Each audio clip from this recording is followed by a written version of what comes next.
tu peux dire 2 mots sur le projet et puis comment on en est arrivé à ce résultat qui est quand même bluffant, enfin, parce que quand on sait les longues étapes de production que ça vous a pris 2 ans, 2 grosses années, voilà, 2 ans et demi pour faire ce film, et qui est, voilà, tu vas pouvoir détailler, mais quand on connaît les moyens dont vous avez disposé et tout, c'est quand même vraiment, vraiment bluffant, je trouve.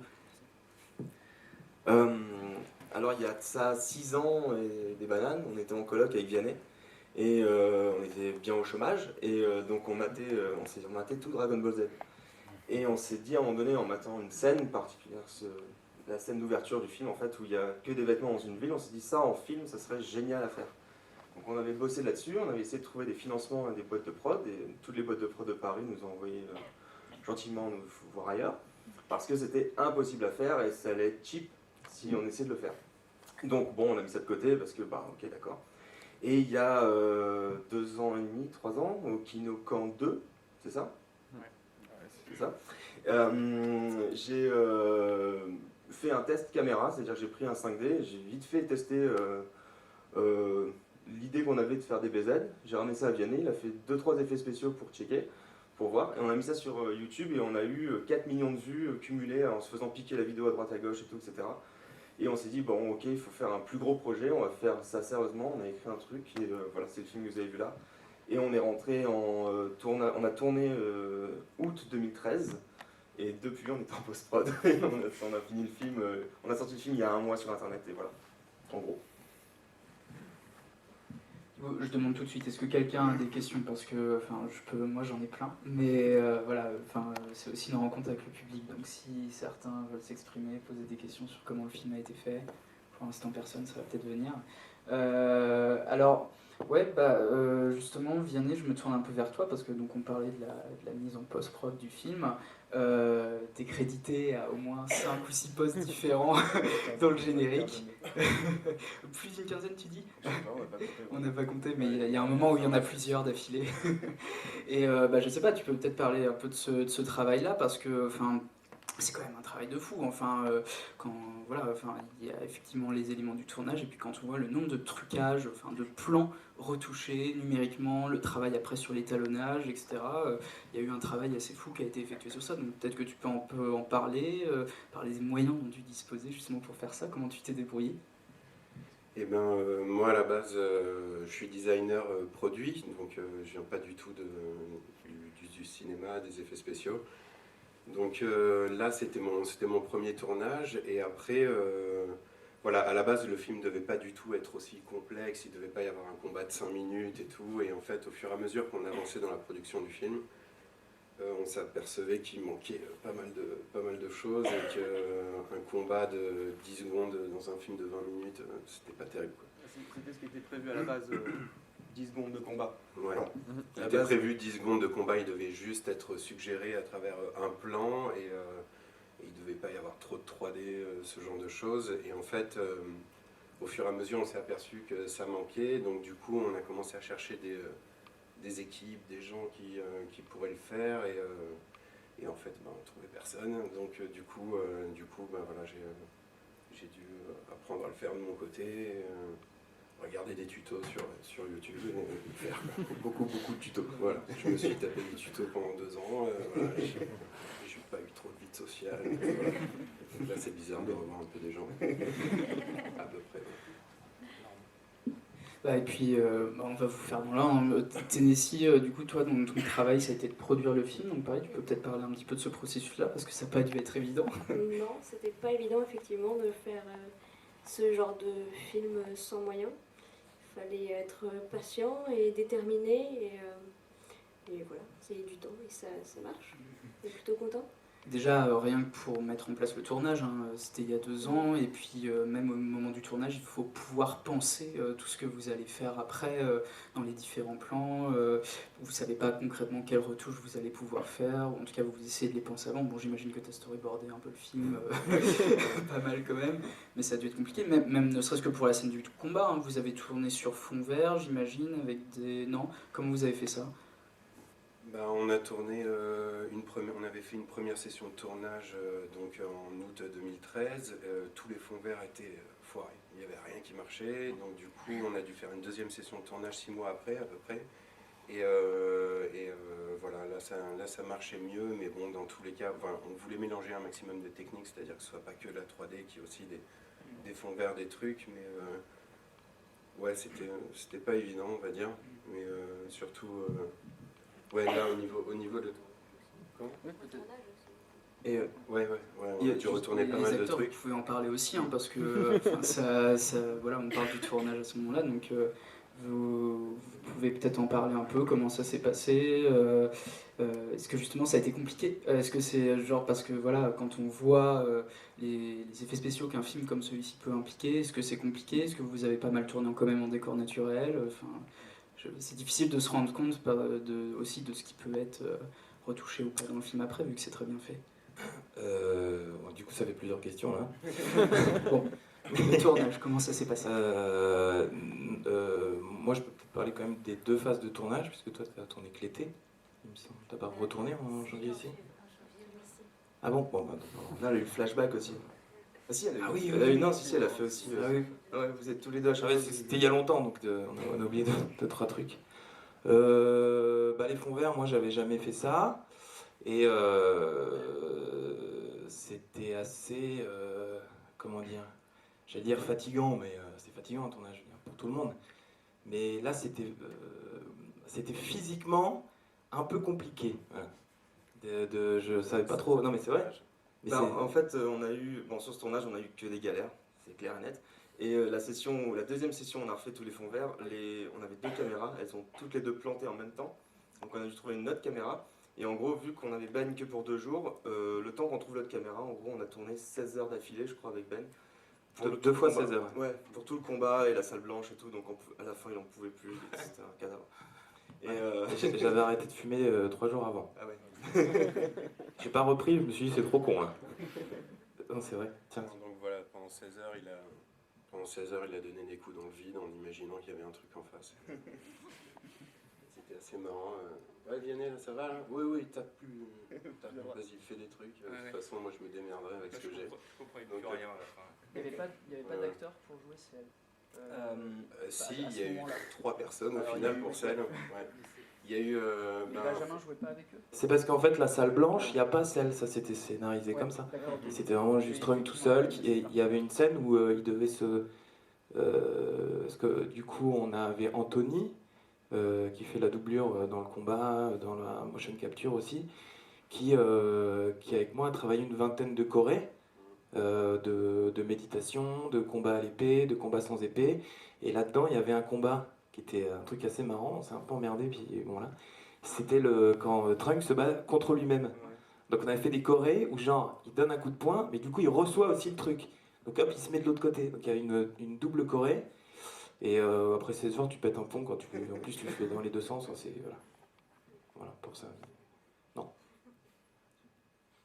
Mais moi, ça s'est bien passé. C'était... Non, ça s'est bien passé. Il n'y avait pas de merde. Enfin, la merde, c'était la veille ou quand je partais. Mais non, mais c'est vrai, ça s'est bien passé. Si, c'est vrai. Enfin, Vianney vient de m'apprendre que finalement, ce qui a été le plus difficile, finalement, sur un petit tabouret comme ça, 30 cm sur 20 cm, où je devais être... voilà, comme ça, avec un fond vert, finalement, il n'a pas pris. Et ça, c'était le plus dur. Mais sinon, voilà, tout s'est très bien passé. Donc, effectivement, une première session dans les environs de Caen. Ça s'est très bien passé. Et après une autre session à Cherbourg, dans le Redoutable. Et ça, alors j'habitais quelque temps à Cherbourg et c'était l'éclate de pouvoir enfin rentrer dans le Redoutable et de profiter de tous les boutons. Donc tout ça, c'est pas de la 3D ou quoi que ce soit. C'est vrai, j'ai vraiment touché tous les boutons du Redoutable. Ça se voit que c'est pas la 3D. Ah, c'est vrai que ça se voit que c'est pas de la 3D. Donc voilà, ça s'est bien passé. C'est vrai. Et puis après la scène avec Vegeta, le tournage, voilà, avec son neveu, paraît-il. Voilà, c'était ça s'est très bien passé aussi. C'est vrai, c'est un bébé qui ne me connaissait pas du tout et ça a matché direct. Voilà, d'un coup, voilà, c'était super. Et Vegeta, je trouve, était absolument David Doucan, donc qui n'est pas là ce soir, mais vraiment était tout de suite, ça s'est très bien passé. Ah si, c'est vrai. J'ai un souvenir de tournage, contrairement à toi, où je me disais c'est super cool. J'en fais évidemment, voilà, ça c'était. Et puis voilà, les tournages avec Johan, c'est toujours Je sais pas, enfin je trouve que toute l'équipe est toujours à fond, tout le monde, enfin j'ai envie de dire la déco hein, qui est là ce soir, tout le reste du casting, les costumes, tout le monde est toujours extraordinaire, super, voilà, ça s'est très très très très bien passé. Je suis désolée mais c'était vachement bien. Voilà. Moi j'ai une question plus particulièrement pour toi Yoann et pour toi Vianney. Quand on s'attaque comme ça donc à Dragon Ball, forcément on a les fans, en bien comme en mauvais. Et du coup comment on gère ce rapport-là en fait parce que d'autant plus quand on annonce un projet, qu'on travaille dessus, qu'on montre des petits bouts et que on le voit maintenant avec toutes les licences voilà, qui arrivent, il y a toujours des images qui sont sujets à débat, toujours des bandes annonces. Et d'autant plus quand c'est un fan film donc qui en plus n'a pas finalement une protection d'un studio pour contrôler une image. Comment on gère ce rapport avec les fans? Je sais pas, beaucoup d'alcool. Déjà c'était simple, on n'a rien montré. Donc avant la sortie du film, c'était assez dur de communiquer dessus sans rien montrer parce qu'on savait que si on montrait Cell, on allait se faire allumer. Si on montrait le super guerrier, les gens allaient faire ah non, c'est jaune, c'est pas doré, c'est pas exactement de la bonne tonalité, tout ça. Mais non, du coup, on préférait attendre et un maximum et essayer de montrer le film d'un coup pour que les gens au moins ils voient tout le film dans l'ensemble et ils s'arrêtent pas juste à des petits problèmes esthétiques. Ils voient le tout dans une globalité avec la narration et voilà. Après les fans, ouais, c'est sûr que bon, dès le début, quand on avait mis le premier test footage, qu'on reçoit des menaces de mort, on relativise vite. Hein, voilà. Au tout début, on est là, on fait ouais, c'est un peu dur quand même, pas de mourir pour ça. Et après, non, au final, en fait, quand les critiques sont constructives, c'est très bien, il n'y a pas de souci, il faut toujours savoir se remettre en question, mais quand les mecs juste balancent à la gueule des insultes et qu'il n'y a pas de... Bon, là, on peut rien faire, en fait, de toute façon.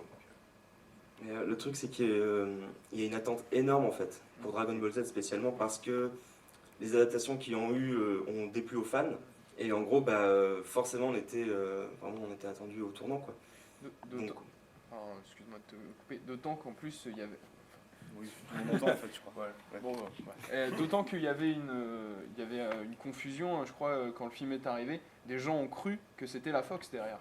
Oui, en fait, le tout premier, le kino qu'on avait fait, il y a des gens qui ont cru que c'était un film hollywoodien et qu'en gros on avait des millions pour faire ça. Donc c'est sûr que si un film a des millions à cette gueule, tu vas râler quoi. Si le prochain Star Wars ressemble à ça, moi je fais la gueule, hein, tu vois. Et donc ouais, c'est sûr quoi. Mais et même il y a des Italiens, des journalistes qui ont cru qu'on avait eu 1 900 000 $ pour faire le film. Oui. Bon bref, donc non, ça c'est internet, c'est très très dur de contrôler tout ça ouais. Il y avait écrit 120 euros et ils ont compris 1 million 200 000. Va savoir. Les Italiens ils ont un peu gonflé quoi. C'est exagération ça. Ouais, voilà. Tu peux peut-être justement aussi parler un peu des choix esthétiques que tu as fait. T'en parlais un petit peu parce que on parlait du rapport à Dragon Ball, c'est une série qui a des codes. Moi je suis très mal placé pour en parler parce que je suis pas un fan comme toi, donc j'y connais très peu de choses et je découvre un peu l'histoire avec toi, et notamment ce fameux épisode dont tu t'es inspiré où il y a la première apparition de Cell.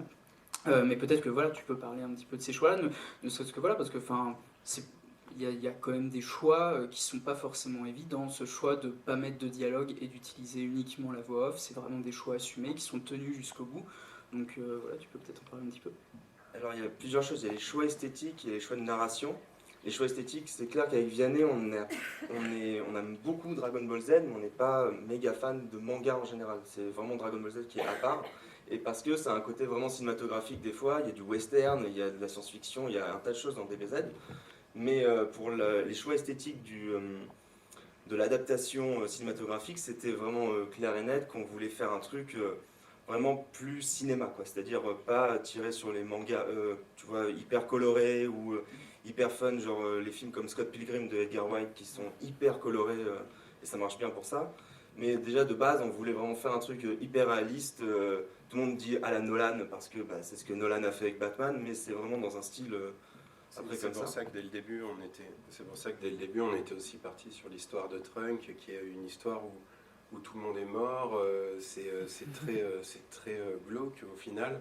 Et c'est un des seuls OAV de DBZ où en fait il n'y a pas d'humour, c'est hyper triste, c'est hyper... et du coup on s'est servi de ça pour se dire, voilà, DBZ en film, ça c'est peut-être la meilleure histoire pour partir, parce que voilà, au moins on n'a pas à faire Sangoku qui fait tous ses délires et Tortue Géniale qui a envie de ploter les nichons. Voilà, exactement, avec un cochon qui parle et un président chien par exemple. Donc voilà, Le dessin animé est moins sérieux que le film hein, quand même. Oui, c'est quand même. vraiment sérieux. Ouais, mais l'histoire de Trunk, au final, Voilà. même si les dessins sont relativement colorés, c'est pas spécialement rigolo. Voilà.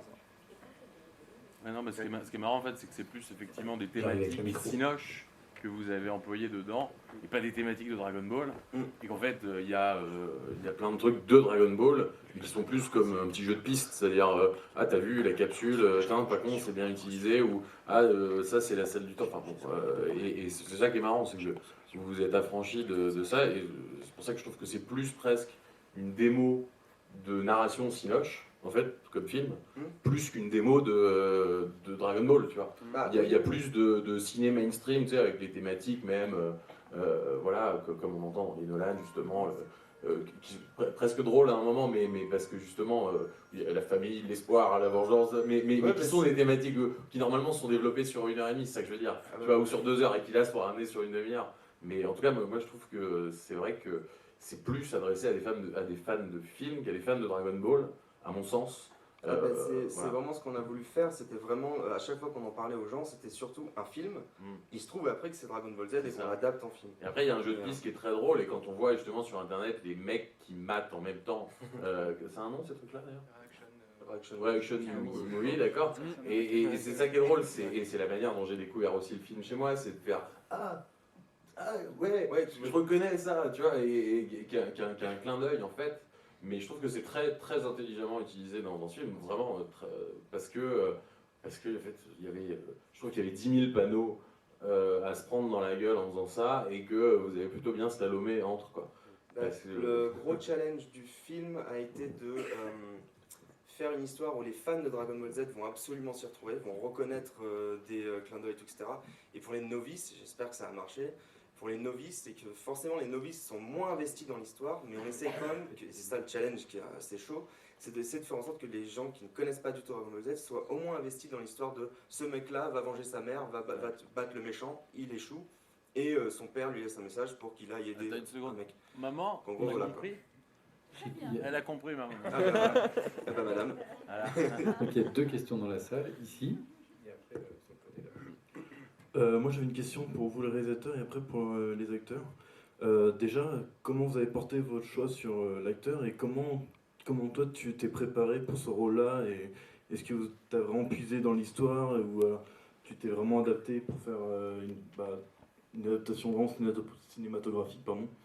Et parce que le choix de Trunks, je trouve ça excellent, parce que c'est vrai que cette partie-là elle est très, très noire, et pour un grand fan de Dragon Ball, je pense que c'est vraiment une partie qui, même rien que la partie entière de celle est énorme, quoi. Donc voilà pour vous deux, et pour l'acteur, enfin les acteurs, comment vous êtes préparés à ces rôles-là? Alors comment en fait je l'ai rencontré, c'était au Kino, et quand j'ai fait le Kinokan 2 ici, et à Caen, et en fait, je cherchais à faire ce petit test caméra sur DBZ, et je cherchais quelqu'un pour jouer Trunk. Et je vais le voir en lui demandant, tu connais pas quelqu'un qui pourrait faire Trunk? Et à un moment donné, on a discuté, et après je lui ai fait, mais attends, mais toi tu pourrais le faire en fait. Parce que l'idée, c'est que dans cet univers-là, Trunk est plus vieux, il est différent de ce qu'on voit dans les dessins animés, c'est pas un jeune miné et tout, etc. C'est un mec qui est un peu plus vécu, quoi. Désolé Ben. Et en gros, voilà quoi. Et après, ça s'est porté sur... c'est con, il a un petit style Harrison Ford, enfin moi je suis le seul à voir ça en fait.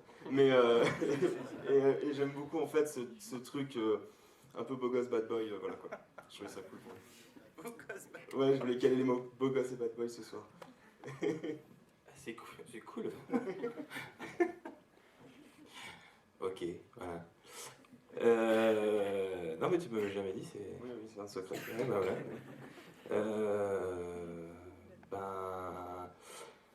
Comment je me suis préparé? Donc l'histoire est vraie, hein, je pensais pas du tout que c'était pour moi cette histoire de Trunk, et puis en fait, si, puis en fait, allez, on fait le film, nanana. Mais je me projetais pas du tout dans Trunk, moi, en fait. Même gamin, j'étais sur Son Goku, et Trunk, pas vraiment. Voilà, donc ce qui était ni bien ni pas bien pour le film, mais voilà. Et je me suis préparé, j'ai fait du sport, et j'ai perdu un peu de poids, j'ai fait un peu de muscu, et voilà. Et je me suis rasé le torse aussi, je tiens à le préciser parce que c'était pas rien. Voilà, bon. Et puis du coup 2 fois, quand on a fait l'Héritech, il a fallu recommencer. Voilà. Bon, et non, et sinon, moi ce que j'ai fait, c'est que j'avais pas vraiment de plan, mais c'est venu un peu comme ça, au feeling, c'est que je me suis regardé tous les Dragon Ball Z en version Kai, c'est-à-dire je m'y connais pas à fond moi, mais c'est en disant version... C'est remanié, condensé, compacté en 80 épisodes en fait au lieu de... Voilà, donc ça fait quand même pas mal, mais sauf que moi je me suis arrêté juste avant que Trunk arrive dans l'histoire en fait. Je sais pas si ça me paraît... Non mais parce que en fait, dans ce personnage, dans ce film, moi ce que j'avais compris de l'histoire et de ce que Yo et Vianney voulaient raconter de ce personnage, c'était plus que Trunk en fait, c'était le Super Saiyan à moitié Saiyan, à moitié humain en plus. Voilà, et pour moi, presque dans cette histoire-là, c'est plus une espèce de Sangohan en fait, ce Trunk. Voilà, pour ceux qui connaissent, hein, c'est-à-dire... Sinon, c'est les Chinois. Sinon, c'est les Chinois. Pas qu'il le plaît. Bon, bref, voilà.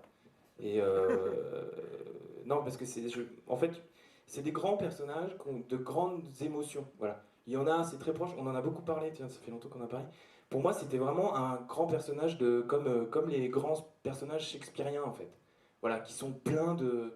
Quand ils sont en colère, ils sont pas en colère, ils sont extrêmement en colère, ils tuent tout le monde. Quand ils sont en rage, c'est pareil. Quand ils sont amoureux, c'est pareil. Voilà, c'est des personnages de grands sentiments. Et qui sont paradoxalement assez faciles à faire, et il suffit juste de les identifier, en fait. Et qui sont... Enfin voilà, je trouvais que c'était bien de ramener... C'est vrai qu'on a parlé de Shakespeare, des choses comme ça, et voilà, c'était intéressant d'être petit, d'aimer Dragon Ball Z parce qu'il a les cheveux jaunes, et d'être grand et d'arriver à le transposer avec les mots et l'expérience de grand. Voilà. Merci. Beaucoup parlé. Non, c'était vachement bien Shakespeare. Waouh, moi je l'apprends. Comment c'est... Alors moi, c'était pas le même registre. Quand Johan m'a parlé donc de faire Bulma, j'étais bien embêtée parce que je suis peut-être trop âgée. Je suis plus Goldorak en fait. Enfin, voilà, je suis plus âgée, quoi, c'est tout. Donc du coup, j'ai lu le résumé. Mais alors c'est très bien parce que j'ai pas eu tout l'humour de Bulma qui soulève sa robe, la culotte, tout ça. Donc c'est bien que je l'ai pas su parce que du coup ça se trouve je l'aurais interprété. Non mais c'est vrai, ça se trouve autrement. Et donc j'ai eu voilà juste l'histoire, les 230 je ne sais pas quoi, donc voilà toute l'histoire. Et Johan me parle d'un personnage au caractère fort, de personnes que je vénère comme Sarah Connor. Voilà. De Ripley dans Alien, donc voilà, partir sur une base comme ça, voilà, Bulma, elle a une obsession, voilà, il faut aider Trunks, il faut qu'elle termine avec son père cette machine à voyager dans le temps, parce que voilà, tout simplement, il faut sauver l'humanité. C'est pas rien, donc elle est très très concentrée, c'est un petit truc, voilà. Donc voilà, Ripley, Sarah Connor, et c'était ma direction d'actrice qui était vraiment, enfin j'ai eu un plaisir immense à donner, enfin j'ai vraiment eu envie de donner cette force, parce que je pense qu'il lui faut de la force à cette femme pour aider son grand-fils. Voilà, dans sa mission pour sauver la Terre. Il y a une autre question juste ici. Bonsoir. Moi je voulais savoir pourquoi Trunks n'avait pas les cheveux violets. Non, je déconne. Monsieur Benjamin Hubert parlait tout à l'heure de Sangohan, et ma question concerne justement Sangohan. C'est un des personnages principaux de l'histoire de Trunks, qui est l'OAV sur lequel vous êtes principalement inspiré. Et pourquoi en fait avoir évacué ce personnage-là alors qu'il est central dans l'histoire de l'OAV? C'est une question peut-être un peu technique. Comment ça s'est fait? C'est qu'à la base, on devait vraiment avoir Sangohan. Ça devait être le mentor et tout. Et en gros, Ce projet, à la toute base, ça devait être 3 épisodes de 5 minutes. Voilà, 3 épisodes de 5 minutes où chaque moment dans le film était un cliffhanger, on finissait cet épisode et on enchaînait de suite. Et donc il y avait forcément la mort de Sangwan qui est dans le dessin animé. Le mentor de Trunk, le héros, décède et donc Trunk se transforme en super guerrier et tout. Et à un moment donné, on a eu l'idée de enlever Sangwan et de mettre Bulma à la place et que ce soit Bulma qui meurt. Et en gros, alors Bulma n'est jamais vraiment morte dans le dessin animé de cette façon-là, donc ça, les fans ont été un peu aussi choqués là-dessus. Et surtout, ça permettait vraiment de connecter les novices de DBZ à ah ok, le héros s'entraîne et ah, la mère du héros meurt. Et donc c'était beaucoup plus simple de comprendre ce schéma-là, c'est-à-dire ah oui, c'est vraiment quelqu'un de proche qui meurt, et donc il va s'énerver et aller se battre et aller à la guerre. Et donc Sangwan est parti très vite du projet comme ça. Et, En fait, c'était aussi important, vu qu'on partait sur une fanfiction et donc du coup on servait du voyage dans le temps pour se créer notre propre timeline et notre propre histoire, c'était important aussi de se décrocher pas mal de l'histoire originale. On s'est dit que si on gardait Sangwan qui se transformait en super guerrier au moment de la mort de Sangwan, ça allait être similaire, enfin, mais pas trop, quoi, avec juste des petits détails qui changeaient. Et nous, on préférait partir sur quelque chose de vraiment original, où on change quand même drastiquement l'histoire pour essayer de surprendre les fans de DBZ, en fait. Et c'est vous avez surtout 2 scènes de combat de ouf à faire dans le film. Sangwan, il meurt. Ouais, non, à peu près c'était pas vraiment ça en plus, parce que c'était important. C'était important en fait, vu qu'on partait sur un film qui changeait pas mal, même esthétiquement, on voulait pas on voulait que les fans, en découvrant le film, découvrent une nouvelle histoire de DBZ, quoi, un truc complètement différent et pas juste des petits détails, quoi. C'était important de faire un truc vraiment original, au sens nouveau. Je sais pas si quelqu'un d'autre a des questions. Moi j'ai une question. Merci. Déjà bravo, parce que j'ai beaucoup aimé en tant que fan de DBZ, et j'ai été agréablement surpris de voir Nosfell, si je ne me trompe pas, à la narration. C'était une très très bonne surprise pour moi, et je me suis demandé, c'est quelqu'un qui a un charisme quand même assez particulier, qui dégage quelque chose de particulier, et d'une part pourquoi lui, et d'autre part comment vous avez fait pour arriver à l'avoir qui fasse la narration de DBZ, quoi. C'est Yoann qui a réussi à l'avoir, donc du coup... on cherchait vraiment pour que, si on part sur un film muet avec juste une voix off, avec la révélation de la fin, la voix off, c'est en fait le père de Trunk qui parle, il fallait vraiment qu'on ait une voix, et vraiment une voix vraiment qui est un cachet, quoi. Et j'allais au répète avec les cascadeurs, et j'écoutais Nosfell dans la voiture, parce que je suis un gros fan de Nosfell, depuis la fac, et donc ça remonte. Et en gros, je me suis dit, tiens, je connais quelqu'un qui connaît quelqu'un qui le connaît. Donc tiens, je vais essayer, quoi. On l'a rencontré, il est venu, il a vu le premier ours du film, c'est-à-dire le premier montage brut, c'était un scandale ce premier montage, c'était ridicule. Mais il a cru au truc, il a fait ah ouais c'est cool et tout, avec sa petite voix, parce que quand il parle, Nosfell il parle comme ça, oui bonjour, salut, et tout. Il a une toute petite voix quand il parle, c'est sa vraie voix, et sinon il se met devant le micro et d'un coup il a cette grosse voix, comme ça. Donc ça c'est ouf. C'était ça qui était vraiment cool, c'est qu'aussi on pouvait, il a vraiment un talent pour faire des voix, il est incroyable, il a une voix de petite fille et puis après de dog ou je sais pas quoi, donc il est assez incroyable et du coup c'était parfait, on avait l'impression d'avoir une table de mixage et de pouvoir dire non fais comme ça, vas-y, non comme ça, non plus comme ça, et du coup on lui faisait faire la voix qu'on voulait, donc c'était parfait. Et c'était assez marrant de le voir débarquer chez moi. Donc chez moi, dans mon 25 mètres carrés où il y a des fringues partout, c'était dégueulasse, c'était pourri, quoi. Et il se ramène. Salut Vianney, salut Nosfell. Ouais, je sais. C'était assez marrant. Et voilà, vraiment cool et un très grand talent.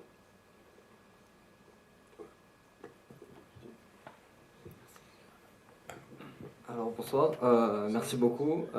Moi j'ai déjà vu le film 3-4 fois sur YouTube, je suis un grand fan. J'ai même acheté Dragon Ball Evolution en Blu-ray. Bon ça je suis pas très fier. Mais bon ouais, fan jusqu'au bout. Et du coup c'est un gros plaisir de le voir sur grand écran comme ça. Ça va être une petite question sur la production. Au niveau de la production, comment déjà on vend le projet en amont parce que enfin, il faut avoir des investisseurs, enfin, il faut avoir un peu d'argent quand même.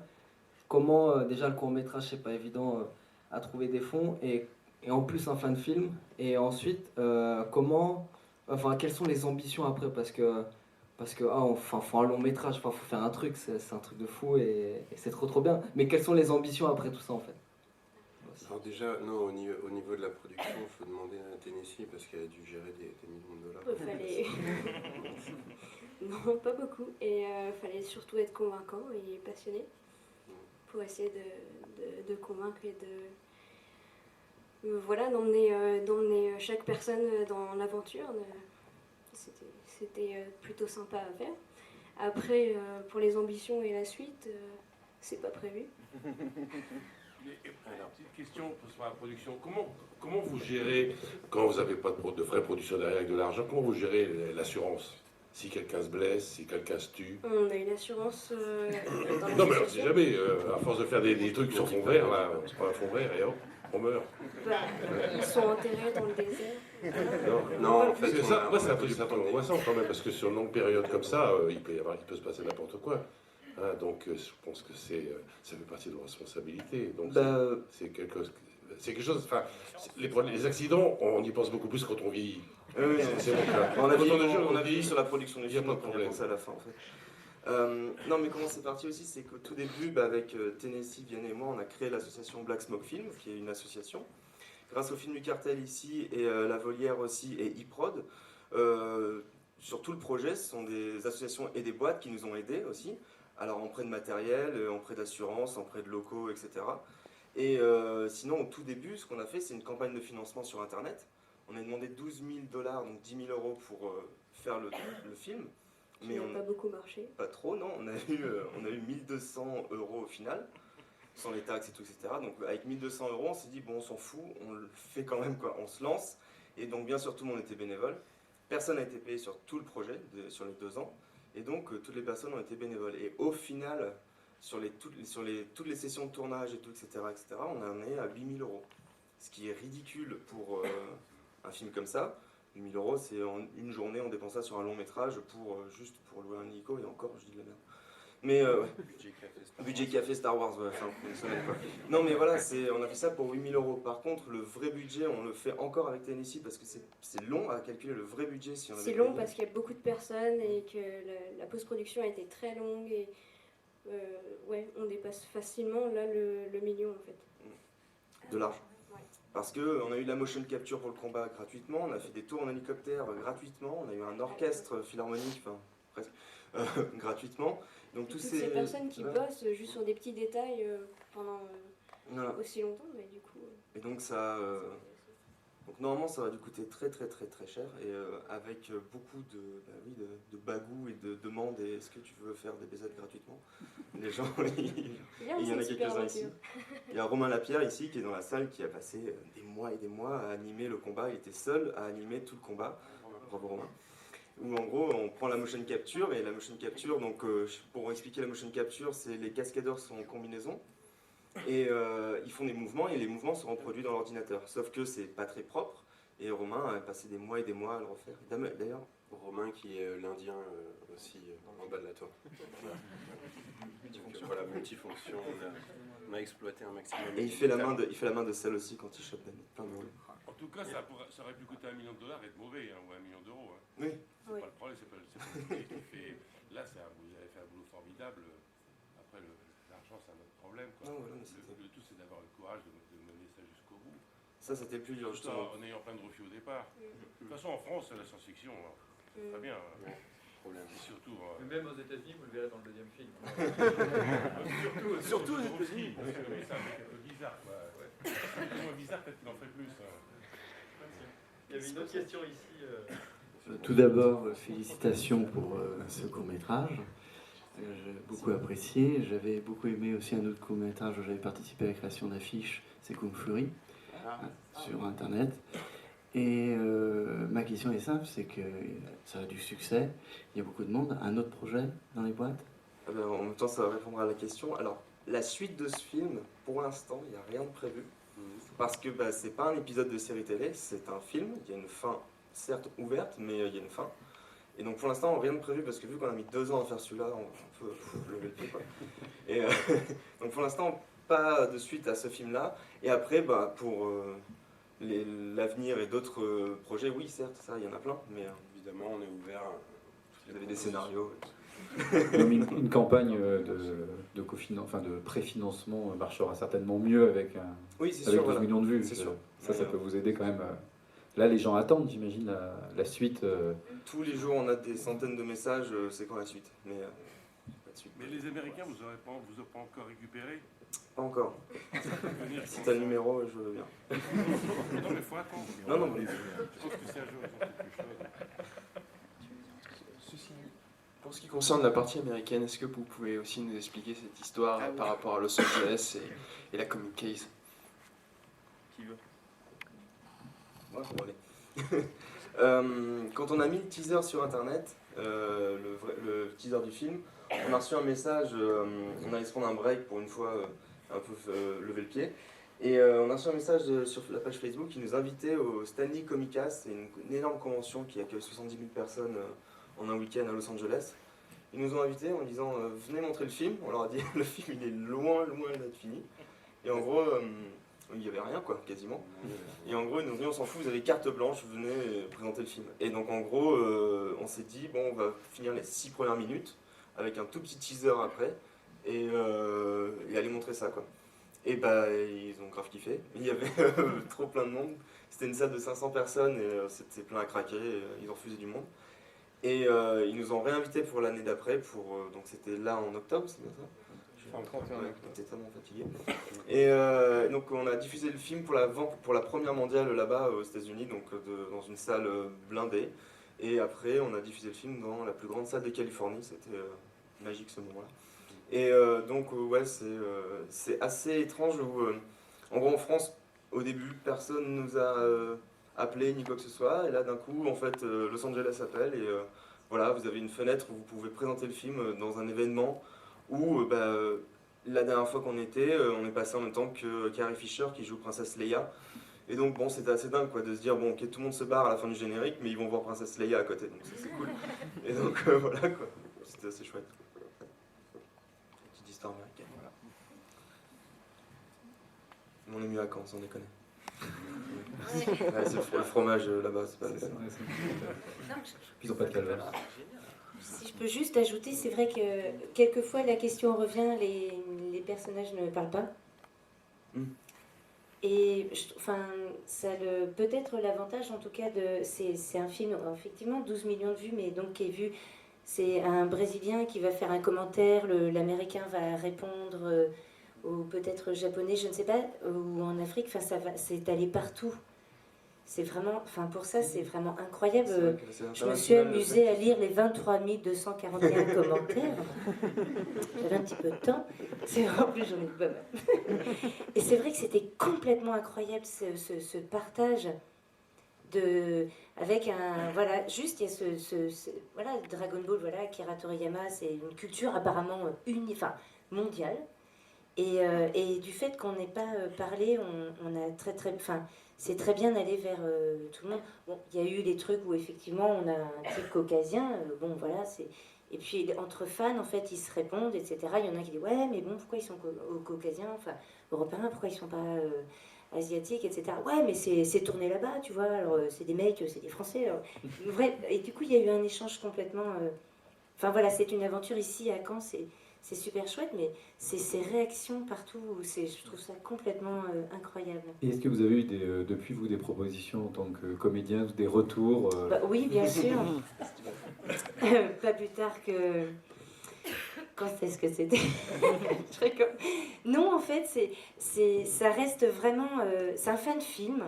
On s'adresse à des fans, donc... en fait, voilà, je pense que je suis pas une actrice ou t'es pas... voilà, c'est vraiment Bulma.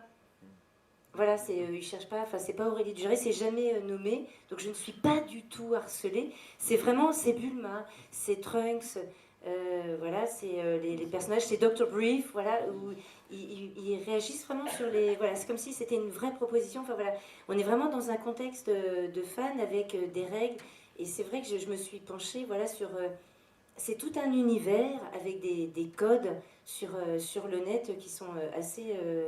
oui, que j'ai découvert, quoi. Donc, effectivement, on n'est pas, en tant qu'acteur, on est vraiment... Enfin, voilà, là, c'est une proposition, c'est une Bulma. Et on réagit par rapport à cette Benjamin, t'as Bulma, proposé ce Nicky truc. Larson, toi, c'est ça, non?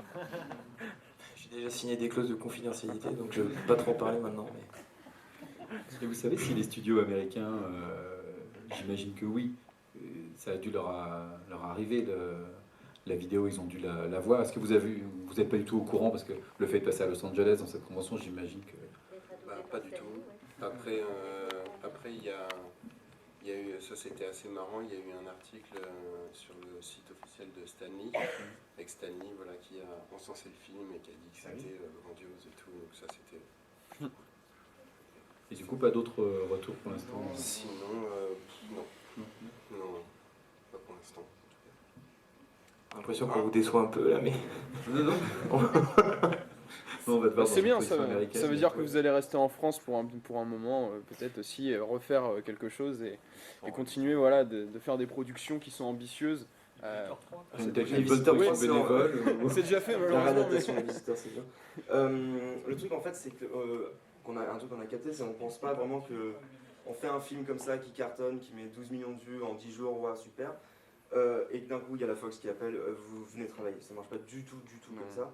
Donc en gros, c'est pour ça qu'il n'y a pas de mail, il n'y a pas de contact pour l'instant, parce que je pense pas que ce soit comme ça que ça marche. Mais par contre, oui, parce que ça existe quand même, ces fan-films, on en a vu des...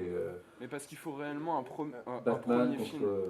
Tu vois, il y en a plein des courts-métrages comme ça qui sont des hommages et les types sont recontactés. Ils le font d'ailleurs en carte de... Eux le font vraiment en carte de visite, ils font des Après, là, je films pense très qu'il courts. y a aussi un énorme coup de chance sur un coup de cœur pas possible avec Neil Blomkamp, par exemple, et Peter Jackson. Je sais pas, il a dû tomber sur ce truc-là et avoir un coup de cœur incroyable et se dire celui-là, je le veux demain à mon bureau, et voilà quoi. Après, bon, ça c'est des cas vraiment isolés, je pense. Là, non, on saurait pas trop dire en fait. Ça fait qu'un mois hein, pour Oui, c'est ça. l'instant. Mais il y a eu quand même de la presse, la presse nationale. en tout cas est unanime, on n'a jamais vu. Télérama, France Inter, on a parlé. Oui, c'est ça. France Inter, ouais. C'est étonnant sur les médias quand même. Tu vois, France Inter, Dragon Ball Z, on a du mal à connecter parfois. Non mais ça c'est vraiment cool et voilà, une des satisfactions qu'on a, c'est que la presse est unanime, ils adorent tous. Voilà, on n'a pas eu de mauvais papier nulle part, donc... Peut-être ceux en portugais qu'on lit pas. On a des trucs en portugais. En français, en anglais, ça va. C'est vrai que ça pose une petite... je trouve que le résultat... dans ce qui revient, ces commentaires, tu sais... Non mais c'est vrai, c'est ça, c'est un fan film. Et à chaque fois, c'est waouh... c'est assez, comment dire, waouh, c'est de qualité studio. Et ils pensent évidemment à Hollywood, à des grands studios américains, etc. Waouh, c'est des Français qui ont fait ça. Et je me dis... si j'étais à la place d'un studio, quand même, je me poserais question, du coup... Parce que, voilà, du coup, ça coûte, j'en sais rien, moi, d'habitude 100 millions d'euros, de dollars. Et puis là, d'un coup, du coup, je pense que s'il fallait que j'appelle, je sais pas, Johan ou Yann ou quoi, je sais pas, je réfléchirais peut-être. Non, mais c'est vrai que ça pose question. Et ça a été dit dans l'un des commentaires. Non, mais si, c'est vrai que c'est un fan film et que avec cette technologie qui se développe et qui est de plus en plus facilement accessible pour chez soi, enfin c'est vrai, on accède de plus en plus facilement à ces logiciels, etc. Et c'est vrai que, voilà, peut-être on va aller aussi vers des choses, voilà, est-ce qu'après les grands studios, je vais très loin parce que j'ai une très grande réflexion là-dessus, mais si, c'est vrai, je pense qu'à leur place, je mettrais du temps avant de répondre parce que quand même, voilà, eux vont dire... C'est vrai qu'il y a 5 ans, ce film, le faire à la maison, ça aurait été vraiment galère. Parce que Vianney, qui a fait 90% des effets spéciaux qu'on voit dans le film, les logiciels sont faciles d'accès, les tutos existent, il y a des gens qui s'en fait la main dessus, et maintenant il y a des facilités, des plugins, des choses. Ça n'empêche pas qu'il faut vraiment travailler, mais c'est vrai que c'est de plus en plus facile. Et maintenant, on a vu les iPhones filment en 4K, et nous, on galérait à trouver une caméra 4K pour avoir bref, même si l'iPhone, c'est pas top, mais bon, bref. C'est de plus en plus facile, et on a de plus en plus accès facilement et rapidement à la technologie. Donc après, oui, c'est sûr que les futurs fan-films de demain, voilà quoi. Et en plus, tous les films qui vont sortir là, qui vont inspirer des jeunes réalisateurs et tout, donc ouais, ça c'est grave cool. Et vous imaginez le rediffuser encore en salle comme ça, le faire vivre un peu Ça, on espère grave, parce que justement, c'est cool que tu l'aies vu plusieurs fois sur internet et que tu as envie de le voir en salle, parce que ce film a été designé pour être vu en salle quand on a un son 5.1. Voilà, on est des fans de Cinoche, on veut le voir sur un grand écran, on veut que qu'il y ait une vraie expérience et une immersion dans le film, quoi. Pas juste sur internet. Voilà. On avait qu'une peur, c'est que les gens le regardent dans le métro, sur l'iPhone, qui bug, enfin bon. Non, mais ce qui arrive aussi, là, c'est le but maintenant, c'est de tourner un maximum et essayer de faire des conventions, des Comic-Con, des trucs comme ça. Alors le problème, c'est est-ce que, vu que maintenant le film est sorti, ça peut peut-être moins intéresser les gens, mais la preuve est que non, justement, c'est quand tu l'as vu sur ton écran, tu as peut-être envie, voilà, d'ouvrir les yeux et de le voir en grand et tout, donc on va miser là-dessus. En tout cas, là, le voir comme ça, parce qu'en plus, la qualité du DCP que toi, tu as fait tout seul, en plus, et que tu as appris ça aussi, t'as pas dit, mais... Et vraiment, enfin, c'est ouf. C'est ouf, et le son, et moi, je l'ai vu plusieurs fois en salle, puis bon, après, pendant un mois, là, sur Internet, tous les jours, et non, pour le montrer à des gens. Non, je clôt le débat. Une fois que tu l'as vu une fois, ça fait que une vue sur Internet.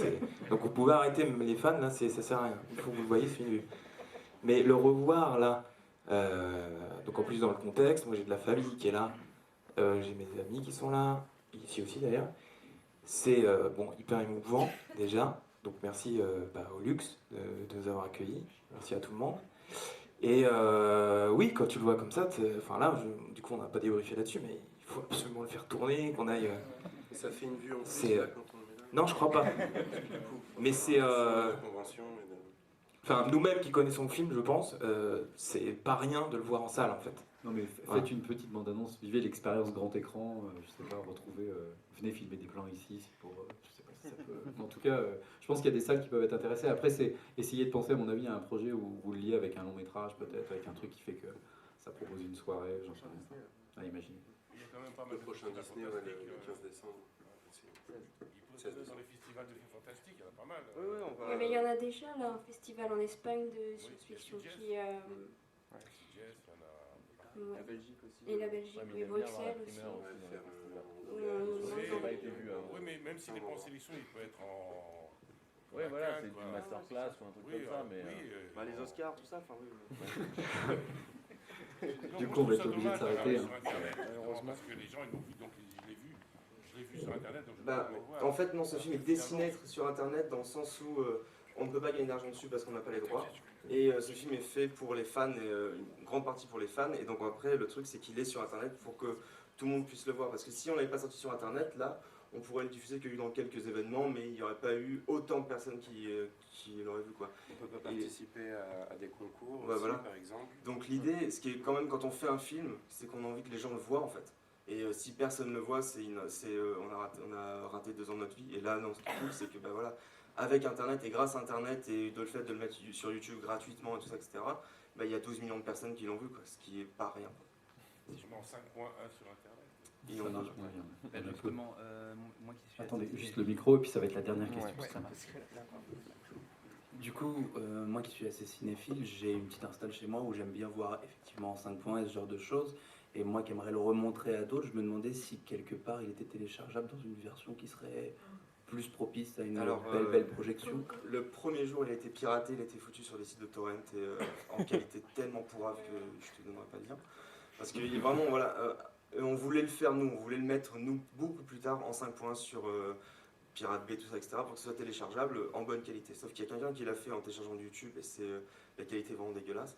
Et peut-être un jour plus tard. Voilà. J'attends. Voilà. Et merci à tout le monde. Merci à vous. Et un gros bisou à toute l'équipe qui est venue ici. C'était vraiment cool de voir vos visages. Et voilà. Et voilà. Je crois qu'on a fait le temps. Pause et puis on se retrouve. On est terriblement en retard, mais c'est pas grave. On va quand même faire une pause parce que là, il commence à faire un peu chaud.